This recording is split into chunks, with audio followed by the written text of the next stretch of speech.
ایک انتہائی افسوسناک خبر پاکستان کے مشہور و معروف بزنس مین، پولیٹیکل پرسن، سیاسی آدمی جہانگیر ترین کے بھائی عالمگیر ترین وفات پا گئے ہیں۔ ابھی بظاہر پولیس فورینسک رپورٹس کے مطابق اسے خودکشی کا واقعہ قرار دیا جا رہا ہے، اللہ عالم۔ لیکن اگر یہ واقعی خودکشی ہے تو ہم کس طرف جا رہے ہیں؟ جب کبھی کوئی خودکشی کا واقعہ خبر آتی ہے تو مجھے بہت افسوس ہوتا ہے، اس لیے کہ ہم مسلمان ہیں اور اسلام میں یہ حرام ہے، شرعی طور پر ایک بہت بڑا جرم ہے۔ کوئی شخص اپنے آپ کو مصیبت یا تنگی، عمارت یا غربت، خلوت یا جلوت،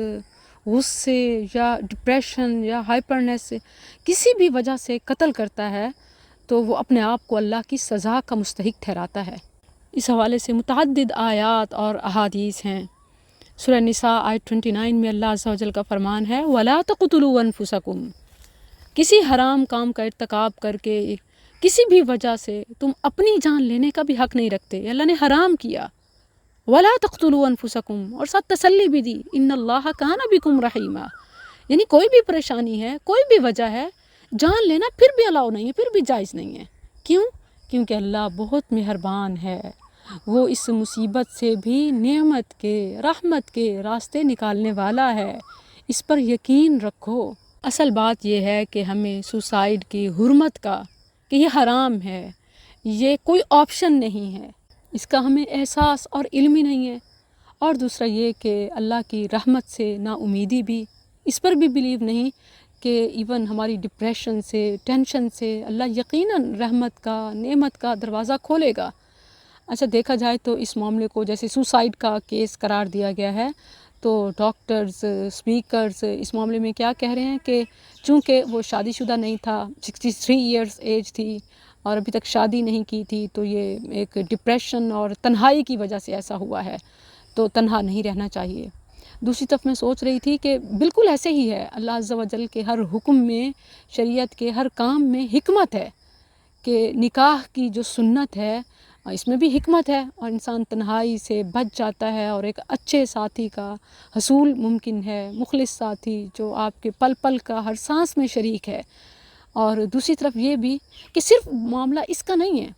کیونکہ خلوت میں بھی حلاوت ممکن ہے۔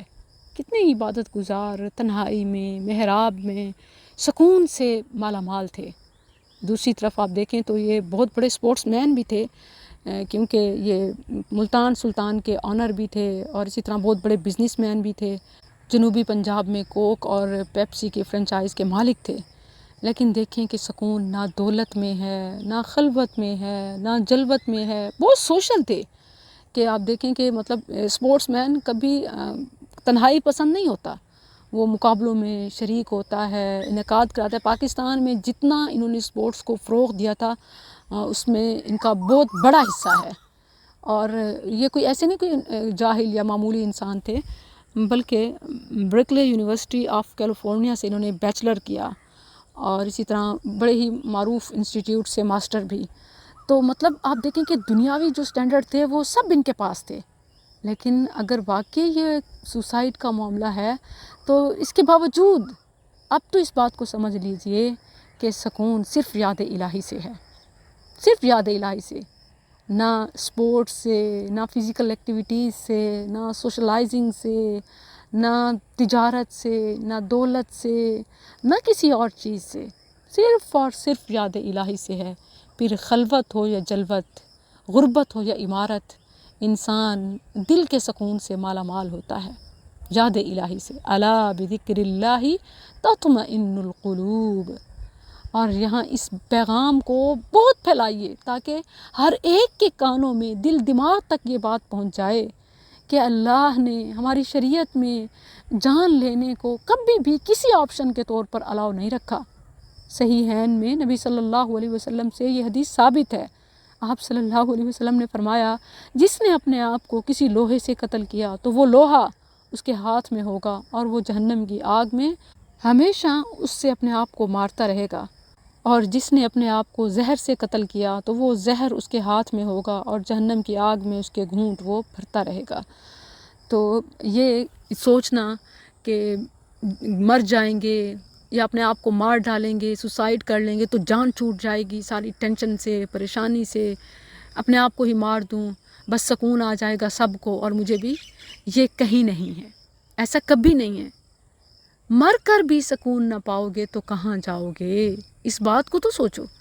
کہ اس طریقے سے مرنے کے بعد سکون نہیں ہے۔ نبی صلی اللہ علیہ وسلم نے ایسے ایک شخص کا کہ جس نے اپنے آپ کو خود مار دیا تھا، جنازہ پڑھانے سے انکار کر دیا، پھر صحابہ نے پڑھایا، آپ نے خود کیوں نہ پڑھایا؟ تاکہ امت کو یہ بات معلوم ہو کہ ہمارے دین میں اس کی سنگینی کس قدر زیادہ ہے۔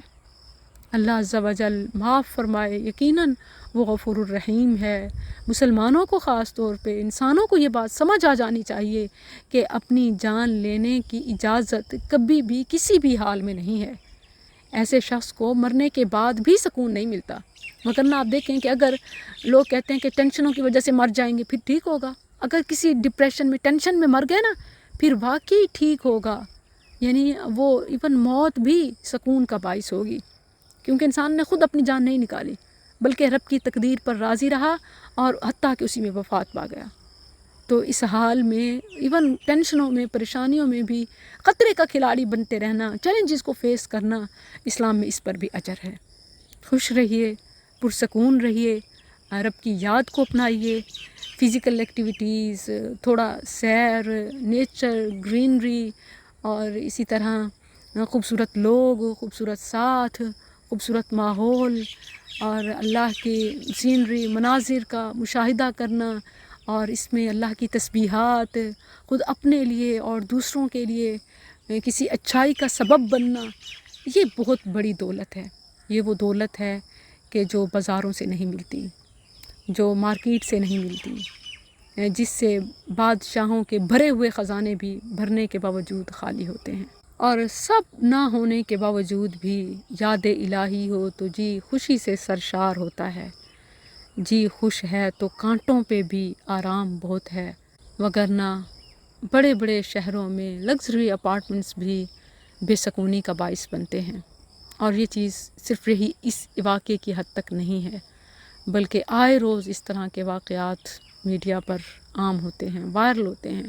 ابھی اس سے پہلے ایک ایکٹریسز کا بیانیہ ابھی پھر مجھے یاد آ رہا ہے، اور پہلے بھی میں بتا چکی ہوں کہ دبئی کے ایک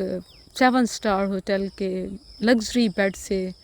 اپنے موبائل سے وہ کیا پوسٹ کرتی ہیں کہ اس وقت یہ تحریر لکھتے ہوئے میں یہ بتانا چاہتی ہوں کہ میں ذہنی، نفسیاتی بہت